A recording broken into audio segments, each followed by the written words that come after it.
Hey Jeff, thank you so much for the invitation. It's an incredible honor to be here. And this morning's sessions were just wonderfully exciting, and I've learned a lot. So thank you everyone for being so welcome and allowing me to be here to share a little bit about what we do. And I was struck by Lily's comment earlier in the session, where she thought about, hey, what will it be like 300 years, 500 years from now? Well, let's see if by the end of this talk, you could be convinced that our technology, in conjunction with the Internet of Things approach, could make all of us live for another 300 to 500 years, and we could see that future in person as opposed to just imagining it. So, bunch of technologists here in this room, and I really don't have to actually talk about how technology has changed our lives so much. I'll be preaching to the choir. But that said, I have a couple of examples. Right? The first phone call was made in 1876. It took 70 years for that one phone call for the technology to develop into the first cellular mobile call in 1946. That actually surprised me that it happened that early. It took another 40 years for that mobile call to turn into a brick that I think Frank has showed earlier, the big brick that people carry around. But in the last 15 years alone, we've gone from that universe into one of smart devices, cell phones, tablets, social media, WeChat. When I was growing up, people say, hey, let's keep in touch. What's your phone number? Yesterday, I had so many requests, so let's keep in touch, WeChat, right? That changed the way we communicate with that technology advancement. And it's happened in such a short period of time. Those types of effects actually have translated into my field. I'm a biochemist, a biologist by training. And in our field, the best example I could think of is in genomics. In 1953, the DNA structure was solved by Francis Crick and Watson and Wilkins and Franklin. It took about 50 years from the discovery of that structure to translate into the solution of the first human genome. That took about 13 years and a little over $20 billion US to do. 2003, that's only 11 years ago. In that time, the last 11 years, we went from the first genome costing 20 billion in 13 years to now you could go to BGI down the street and have BGI sequence your genome for less than $5,000. And anybody could do it, right? And it spawned a huge amount of innovation around personalized medicine, our understanding of biology, cancer, et cetera, et cetera. And I would postulate and suggest that the reason that the acceleration of those kind of innovations have happened is because real-time data and real-time innovation have fundamentally altered a lot of micro-innovation, localized innovation, and allowed the cycle of innovation in large companies and organizations happen much, much faster. And that's the advent of the internet, right? We're all here because of it, the Internet of Things. When I was going to school, and this goes to show you how old I am, if I had to do research, I go to a building called the library, 图书馆. And I would pull books off the shelf that might have been published that year, or might have been published 20 years ago. And I would take that information as if it's current. And the only thing that I know is whatever research that I did was outdated already. Somewhere in the world, somebody has already done something better and newer. That paradigm no longer exists, right? Because now the data that exists is real time, it is immediate, and anybody can have access to it. And the power of that data drives a huge amount of innovation. And yet, I would argue that the benefits of the abundance of information and data and the internet and everything that we talked about has missed a very critical reservoir of information that is probably more valuable to us than anything else, which is we have tons of information about what's outside our body, and we could go on and search and find out anything that we want.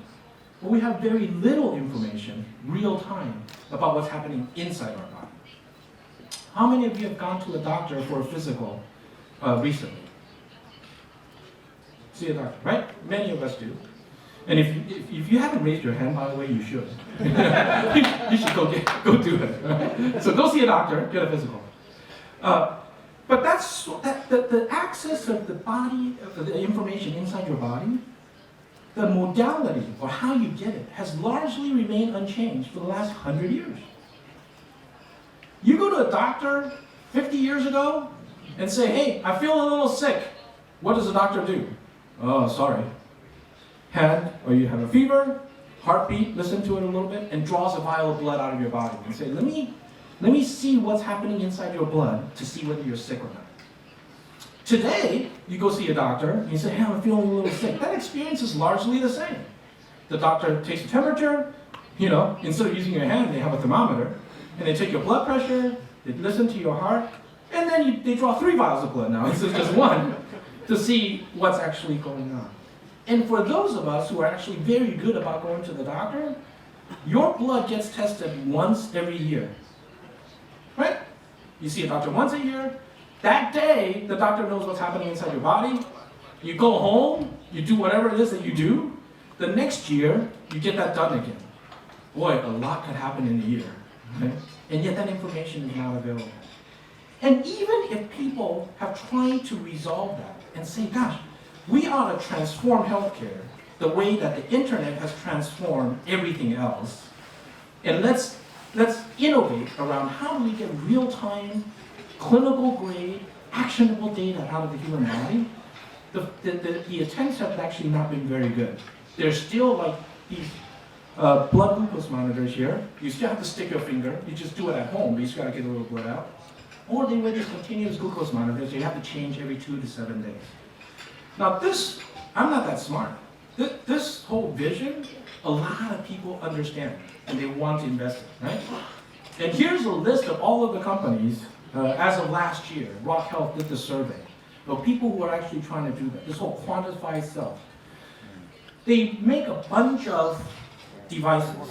You wear it, and they keep track of stuff, trying to generate real-time data, such as heartbeat, heart rate, sleep, temperature, number of steps you've taken, et cetera, et cetera. And they do a good job in terms of giving you a little bit of motivation, but they fall short in a couple of areas, I would argue. I think one, it requires a degree of trust on the data that the doctors could use. And it turns out that's probably not the case. A doctor is not going to come in and say, oh, you kept track of the number of steps you've taken and your heart rate, you're feeling bad, I'm going to give you a diagnosis. The doctor is going to look at that data and say, great, I'm glad you kept track of that for the last year. Let me draw 3 more vials of blood from you and see what's actually going on. And in cases where people have tried to get clinical grade data, like glucose, right, for diabetes management, they fail in that those devices, and that's the one on the very end there, it's a continuous glucose monitor. They're expensive, there's a needle, you stick it through your belly, you tape it up, and you wear it for 2 to 7 days and you have to take it out. Now, a lot of smart people working on this. And why, and they understand the vision. And yet, why is it that that vision has not been accomplished? Well, it's 2 main reasons. One reason is your body is so complex, that if you just try to see what's inside your body non-invasively through light that shines through, you can only get information that's proxy, that's a rough estimate. It's like trying to understand a conversation inside a room by standing outside and listening through the door. You can't get the nuances. And that nuance is actually important in making a diagnosis, right? The second reason is when the people actually stick something inside the body is a wonderful thing. It knows what belongs inside and what doesn't belong inside. Which is a good thing, by the way, because if the body doesn't know what doesn't belong inside, we'd all be dead by now, right? First time you get an infection, first time you get a splinter, you drop over dead. You can't recover.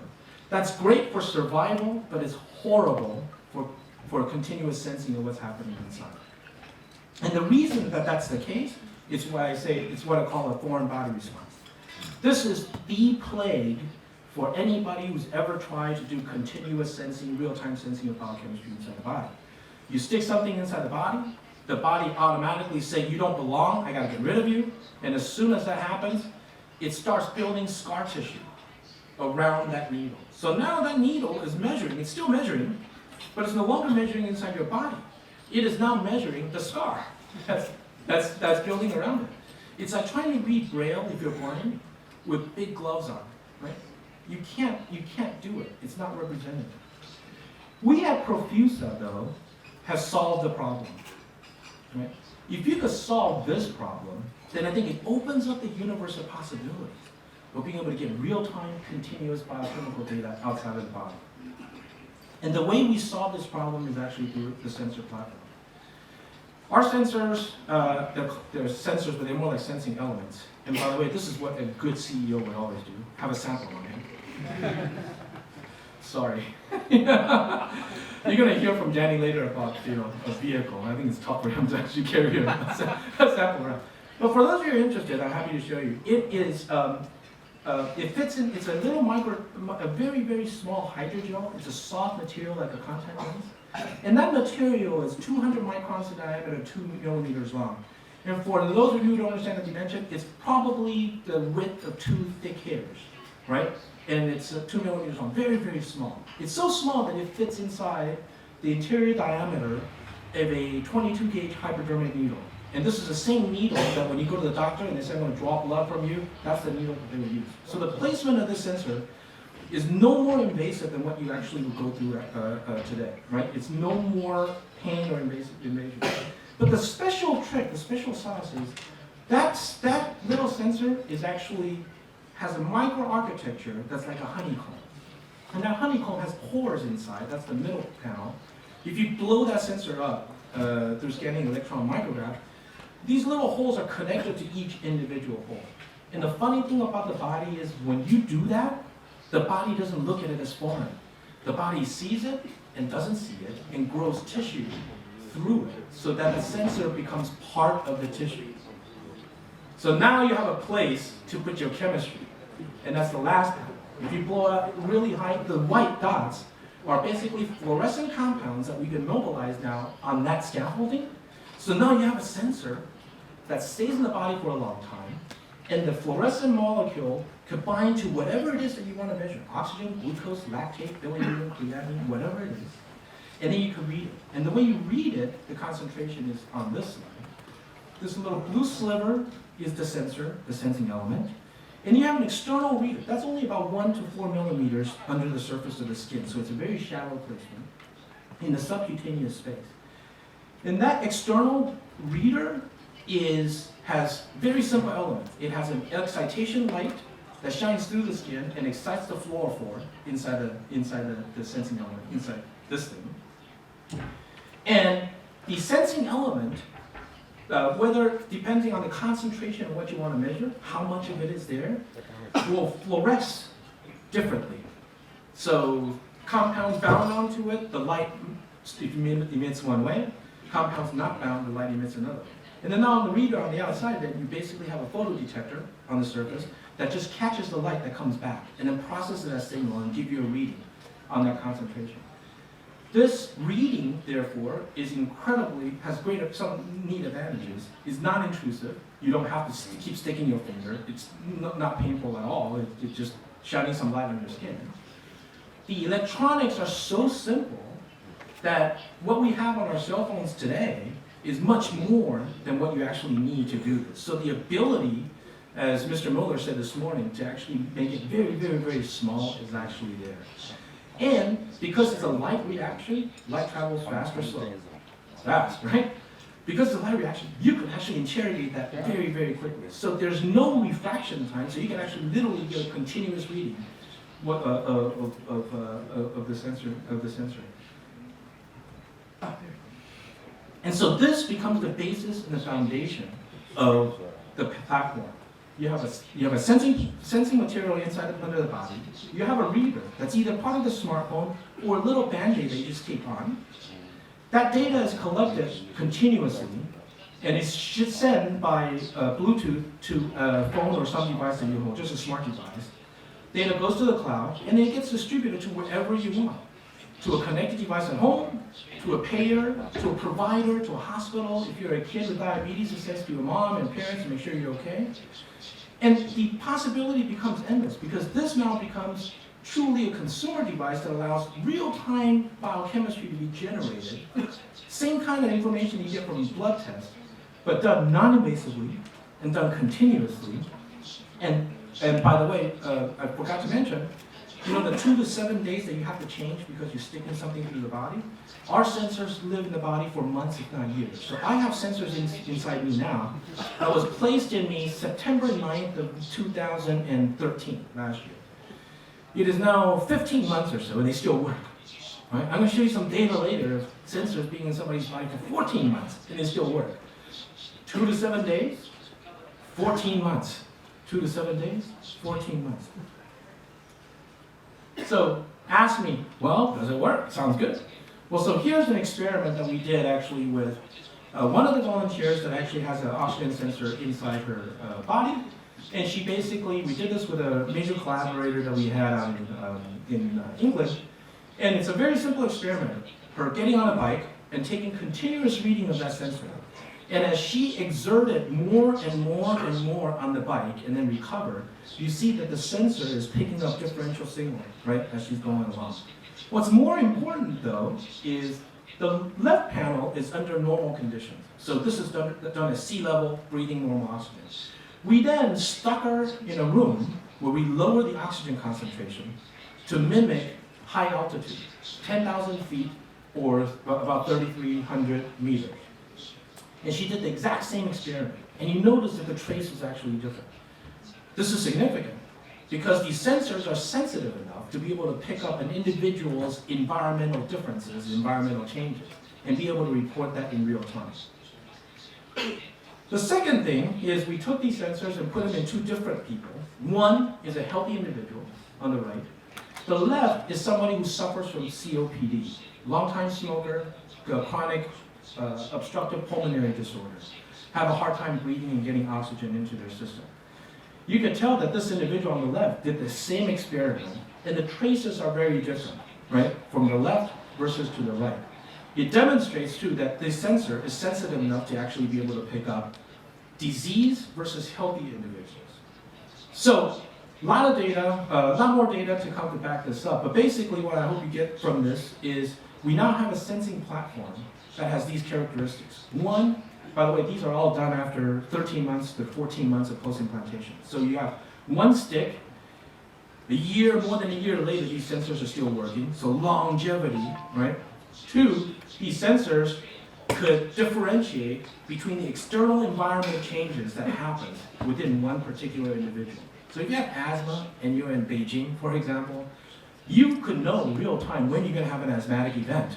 Right? The body's going to tell you before your mind actually does when you monitor yourself in this way. Because that external environment change, the sensor will pick up based on your physiological response. The third thing is it picks up the difference between healthy and a diseased individual. And the fourth thing is this data analysis and acquisition is completely non-invasive. You could wear a little Band-Aid and just kind of forget about it, and that information is constantly available. So, what does that mean? It means that we have a sensor where the form factor, because of that excitation light and photodetector that we talked about, is embedded in almost every single smart device. That sensor now could change a Fitbit, a Misfit, a smartwatch into a much more clinical grade medical device that actually gives you the information that you need to make your healthy own decisions. The information is actually done like a movie rather than a picture because it's long-term and continuous, which picks up real-time feedback environment. And then it's clinical grade. By the way, that picture on the upper here, it's actually a real sensor inside my partner Bill's arm. But he's not walking around with an arm that glows, right? That's actually taken under a red light, you know, with a camera that has an infrared filter removed. I don't want to take off my clothes. I don't want to be the first speaker in Idea Forum to be undressing on stage. I would set a bad precedence. But I do it if you guys have like dollar bills, you know? But if you actually look at my arm here, you can't tell. You can't feel it. You can't tell. It's just completely passive. And what's more important than for the very first time, you have an individual that could be empowered to make health decisions real time based on the type of information that the doctor would actually use and be able to receive information around, hey, you should stop exercising, you should start exercising. And I think about the parameters that we actually talked about earlier, right? Frank talked about having a connected house where the refrigerator tells you, you should eat a salad, you shouldn't eat that cake. It's a great vision, but this type of information is required for that vision. Because otherwise, your connected house is only going to be able to tell you a pattern of what you've done before. The only thing the refrigerator could tell you is, you buy that cake every single week. And by the way, 6 days have gone by since you bought a cake. Go buy another cake, right? Even though the cake is killing you. And this is the last slide, I promise. And so, but the impact of this technology, quite frankly, when you think about it, is much broader than just an individual being able to say, hey, I have the opportunity to change my health. Because if you have the torrent, the absolute large abundance of health data, clinical grade, that's flowing out of people, that you could tie into particular disease states and where you are, your provider, the physicians, can manage you better. The impact on the payer is they could be much more efficient about paying for your health care. Because if you don't have to go see a doctor, don't. Stay home. If you actually are about to develop a problem, good, I'm going to call you in, even though it's before your time and your appointment. And you could impact and stop really expensive procedures later. The technology development, if you're a pharma company, you love this, because now I can actually dose drugs to you. Listen, I hurt my leg and I'm taking ibuprofen, and I look at the package and it says take a pill every 4 hours. I'm in so much pain, I'm taking 3 of them every 2 hours, right? But individually, you'll be able to get that kind of instructions, which is, it's not take a pill every 2 hours. Just take a pill when I tell you to take a pill, because your biochemistry needs it. And then lastly, the public health arena. With this type of information data available, imagine what it actually means to a country like China, to a country like India, where a big challenge is how many hospitals do you build? Now, if everybody has a sensor, and the sensor could actually tell you when to go see your doctor because it's really monitoring your real time, you could build a hospital that serves many fewer, or much less dense, if you will, with much greater distance. Because the people who are being served by that physician will not have to go into the hospital as much. You only have to build satellite clinics, right, for telemedicine. So the impact of this, because the plethora of the data that you generate, is actually quite profound, and not just on an individualized basis. And so, some parting thoughts, right? and then I'll stop. It turns out that if you take all of the gross domestic product for all of the country and add it together, it's called the gross world product. It's about $74 trillion US, a big number. And on average, about 10% of that is actually spent on healthcare. The entire stakeholder. On the previous page that I show you, all of that costs about 10%. That's a $7 trillion price tag, economically, for the world. Global advertising spend, on the other hand, is about $500 billion US, and internet spend of that in 2013 is about $100 billion. Google's annual revenue is about $50 billion. Now that's growing. But it is about 1.5%. It's a very small percentage of what the number is actually spending on healthcare, the dollar amount that actually spending on healthcare. It's a very striking set of data, set of information. And my parting thought to this group is this. As we think about, and as you think about doing this wonderful work on the Internet of Things, think about the Internet of Things, and to Jeff's point, plus the Internet of You and the Internet of Individuals. Because if you bring in, and really bring in and embrace the information, the data, not just on the internet, but around inside the body, and enable the vision that I just described, you actually move the needle for healthcare that's such a big burden that you don't have to worry about where the value is coming from. The value will actually drive itself. And it'll turn healthcare from library to the age of the internet, which is sorely being missed today. So with that, thank you very much for your attention. And